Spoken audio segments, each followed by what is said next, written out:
தேவனுடைய பரிசுத்த நாமத்திற்கு மகிமை உண்டாவதாக. இன்று நாம் தியானத்துக்கு எடுத்துக்கொள்ள இருக்கிறதான வேதவசனம் எபிரேயர் 9:27 ஒரே தரம் மரிப்பதும் பின்பு நியாயத்தீர்ப்படைவதும் மனுஷனுக்கு நியமிக்கப்பட்டிருக்கிறபடியே. ஆமேன். விசுவாசத்தினாலே ஏனோக்கு மரணத்தை காணாதபடிக்கு எடுத்துக்கொள்ளப்பட்டான், அவன் மரணத்தை காணாதபடிக்கு மறுரூபமாக்கப்பட்டான் என்று பரிசுத்த வேதவசனம் நமக்கு சொல்லுகிறது. மரணம் என்பதன் பொருள் என்ன? மரணம் என்பது தேவனை விட்டு பிரிதல் ஆகும்.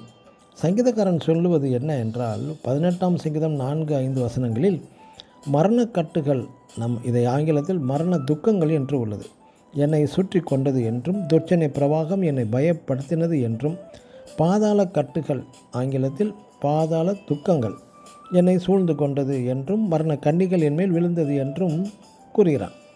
ஆம், ஒருவன் தேவனை விட்டு பிரியும்போது பயம், வேதனை, துக்கம், கண்ணி போன்ற யாவும் அவனை கவ்விக்கொள்கிறது. விசுவாசமோ என்றால் இவை அனைத்தையும் மேற்கொள்ள அவனுக்கு உதவி செய்கிறது. அதாவது தேவன் மனுஷனை சிருஷ்டித்த போது அவன் சரீரப்பிரகாரமான மரணம் என்ற ஒன்றை நியமித்திருக்கவில்லை. இந்த மரணமும் விழுகையும் ஆதி மனிதனின் விழுகைக்கு பின்னர் நியமிக்கப்பட்டுவிட்டது. பூர்ணமாக்கப்பட்ட பரிசுத்தவான்கள் கர்த்தரின் இரகசிய வருகையில் எடுத்துக்கொள்ளப்படுகிறார்கள். அதேபோல் ஆதி மனிதன் இப்பூமியில் ஆண்டு கொள்ள முழு அதிகாரமும் வழங்கப்பட்டது. பின்பு தன் முதிர்ச்சி நிலை அடைந்து தேவனோடு யுகாயுகமாக வாழ வேண்டும் என்பதே தேவ சித்தம். ஆதி மனிதன் பாவத்திற்குள் பிரவேசித்த பின்பு இவ்வுலகில் வியாதியும் மரணமும் உண்டாகிவிட்டது.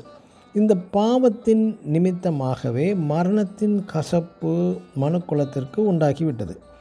ஆயினும் நமது ஆண்டவராகிய இயேசு கிறிஸ்து நம் ஒவ்வொருவரின் பாவத்திற்காகவும் கசப்பான மரணத்தை அவர் சிலுவையில் ஏற்றுக்கொண்டு இனிமையாக மாற்றிவிட்டார்.